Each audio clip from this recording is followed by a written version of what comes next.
The Kentucky State Fair lit up the dark farmland like a constellation fallen to earth. Strings of bulbs swayed in the evening breeze, their glow reflected in the glossy blacktop of the midway.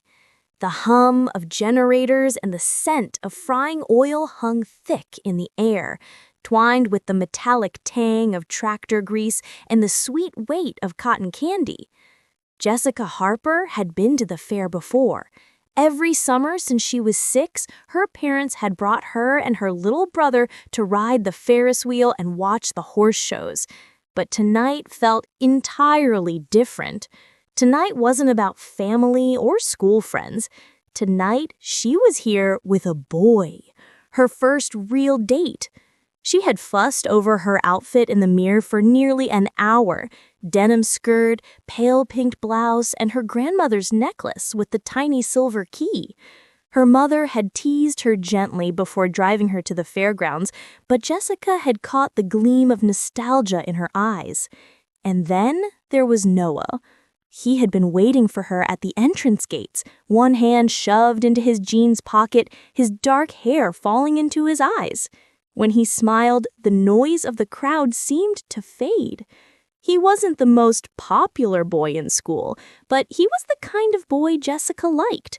Quiet, a little awkward, but with a warmth that felt steady and safe. Now, as they walked side by side, the midway lights painting his profile in orange and blue, Jessica found herself daring to reach out. Her hand brushed his. He didn't pull away. Instead, he slipped his fingers between hers, and she thought her heart might stop. "First stop," Noah said, nodding toward a ring toss booth. "I'm winning you something." Jessica laughed. "Those are impossible."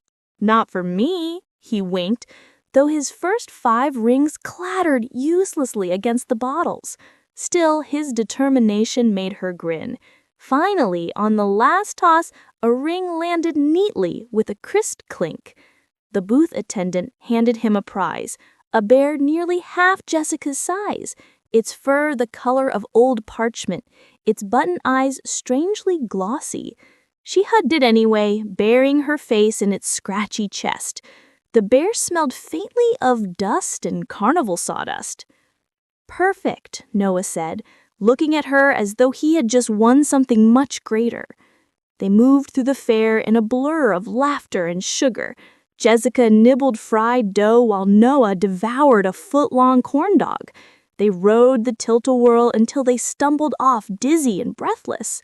They wandered through the livestock barns, watching children brush sleek ponies. By the time the sun had vanished behind the tree line, Jessica felt as though she had stepped into a dream, one of those golden ones she would remember long after the summer ended. And then, as the crowd thinned and the booths grew sparser, they found it. It rose at the far edge of the grounds, half hidden by shadow, a tall, fading facade painted with hollow-eyed clowns and looping letters. The Room of Mirrors. Above the arched entrance, yellow bulbs flickered weakly, buzzing like dying insects. A recorded voice rasped from a speaker. Step inside. Will you find your way out, or will the mirrors keep you forever?" Jessica slowed, clutching the bear closer. "I don't know, Noah. It looks creepy." He grinned and tugged her hand. "It's just mirrors. I'll be right with you, promise." The woman taking tickets sat slumped in a folding chair. Her skin was parchment thin, and her eyes, clouded with cataracts, seemed to look past them. She tore their stubs without a word. Jessica shivered as they crossed the threshold. Inside, the noise of the fair dulled instantly. The air was cool and unnaturally still, carrying the faint scent of polish and dust. A dim light glowed from bulbs set high above, their reflections multiplying endlessly in the glass. Jessica blinked. She and Noah stood in a narrow corridor, surrounded by dozens of versions of themselves. Her own face stared back at her from every side, some stretched tall, others shrunken, others blurred almost beyond recognition. "This is wild," Noah said, reaching out to tap the nearest mirror. His reflection tapped back, but Jessica thought, just for an instant, that its movement lagged behind his own. They laughed at first, pressing forward. Jessica's reflection in one mirror was squat and round, her eyes wide as saucers. In another, Noah's mouth stretched impossibly wide, curling into a grin too sharp. She laughed nervously, glancing away. The further they went, the more distorted the reflections became. One mirror showed Jessica's face perfectly clear, except her eyes were gone, dark hollows gaping. Another showed Noah, except his body was wrong, limbs jointed at strange angles. "Creepy, huh?" Noah said, trying to sound light, but Jessica noticed the way he shifted closer to her. They turned left, then right, then left again. Jessica quickly lost her sense of direction.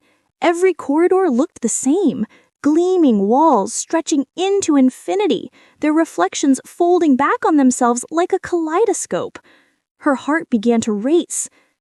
"Noah, are we going in circles?" He shrugged, though his jaw was tight. "They want it to feel that way. We'll find the end." But when Jessica glanced behind them, she swore she saw movement, a flicker of herself stepping half a beat late, her reflection smiling faintly, though her lips were still. Her stomach nodded. Then came the sound, a soft, distant crack, like shattering glass. Jessica froze. "Did you hear that?" Noah turned, frowning. "Probably someone else in here." But Jessica wasn't so sure. They walked faster now. Jessica's hand grew damp in Noah's. The bear thumped awkwardly against her side. She glanced into the mirrors and felt nausea rise. In one, she saw herself walking, but the reflection wasn't holding the bear. In another, Noah's face was blurred into nothing but teeth. "Noah," she whispered. He squeezed her hand, almost out. But then, suddenly, his hand was gone. Jessica spun. Noah was nowhere to be seen. Panic clawed her chest. "Noah!" Dozens of Noah stood in the mirrors ahead, each smiling, each aiming. Their movements were wrong, jerking, twitching, delayed. One tilted his head until the bones should have snapped. Jessica stumbled backward, clutching the bear. Her breath fogged the glass, but none of her reflections exhaled. One of them lifted a hand to its lips and shushed her. Her voice cracked. "Noah!" Then his voice, distant, urgent. "Jess, over here!" Relief surged. She hurried toward the sound, the corridors twisting, folding, pulling her deeper. The mirrors rippled as she brushed them, like water too black to see through. At last she found him, standing at the end of a long hall, hand outstretched. His smile was wide, comforting. "See," he said softly, "I told you I'd be right with you." Jessica's steps faltered. Something was wrong. His reflection did not move. Every other Noah in the glass stood still, staring. Only the boy in the hall beckoned. And then his reflection smiled, half a beat too late, teeth sharp and glistening. Jessica froze. "You're not him!" The figure's grin widened. Its mouth stretched impossibly wide, splitting his face nearly in two.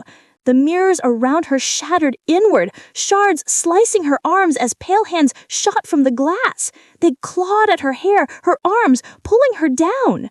The bear slipped from her grasp, tumbling to the floor. Her scream was swallowed into the silver.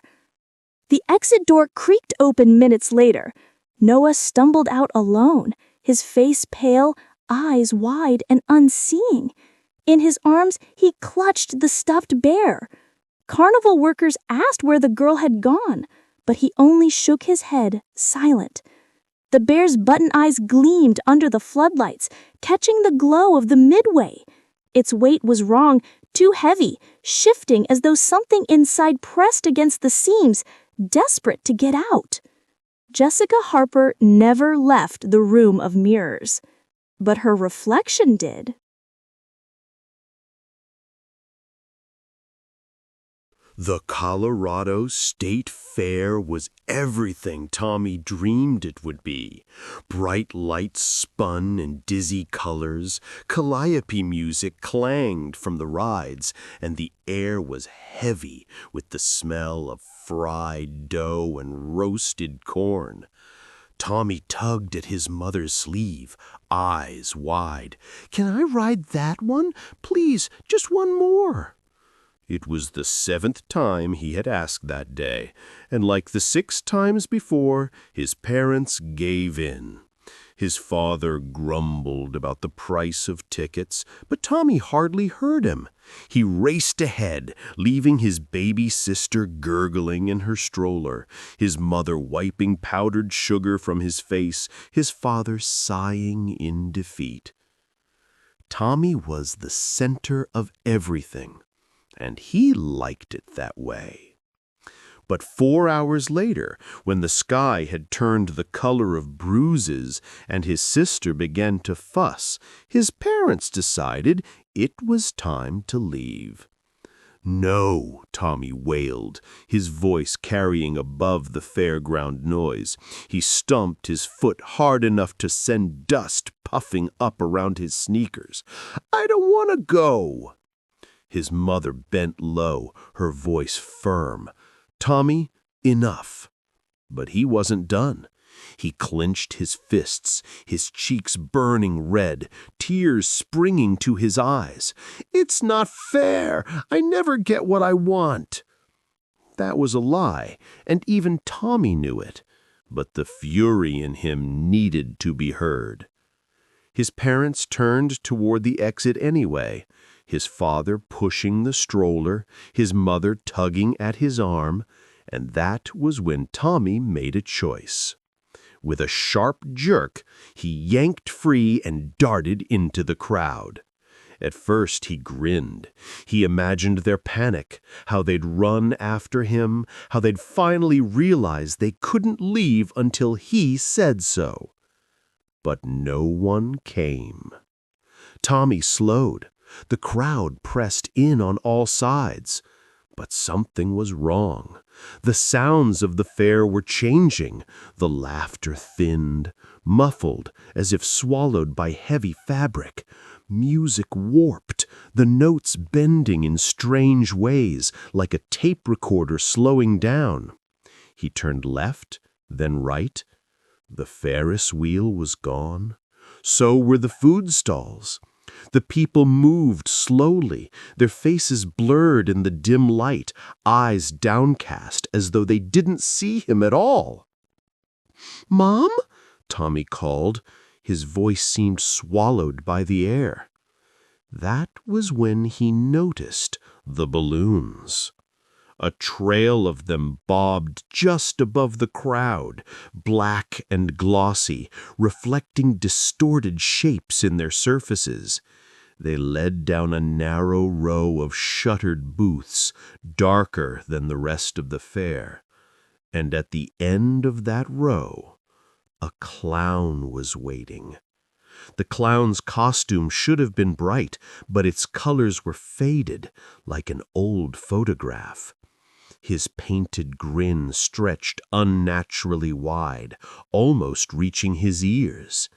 The single balloon in his hand swayed, though the air was perfectly still. Tommy froze. "Don't be afraid," the clown rasped. His voice was low, like brittle leaves being crushed. "You don't want to go home yet, do you, Tommy?" The boy's mouth went dry. He hadn't told the clown his name. The clown crouched, head tilted too far to one side. "There are rides they never show you, games you always win, funnel cake sweeter than any you've ever tasted. I can take you there." Behind him, the shadows shifted. More shapes stirred within them, figures tall and thin, their painted faces smeared and dripping, eyes empty. Tommy stumbled backward. I have to find my mom." The clown smiled wider. "Your mom was going to leave you? I never will." Tommy turned and ran. The fair twisted into something unfamiliar. Every booth he passed was empty, the prizes sagging and colorless. Every ride he saw was motionless, rusted, their music warped into distant shrieks. No matter which turn he took, the path looped back, bringing him again to the clown with the black balloon. And always the shadows in the figures drew closer. Once he felt a hand brush against his shoulder, cold and damp, fingers too long. He didn't look back. He couldn't. The clown's voice followed him everywhere. "Don't be scared, Tommy. You don't have to leave. You can stay and play forever." Meanwhile, his parents were frantic. His mother pushed through the crowd, shouting his name, her voice breaking. His father went to security, his face pale. Announcements echoed across the loudspeakers, asking anyone who saw a little boy in a red t-shirt to come forward. But hours passed, the fair began to close, and there was no sign of Tommy.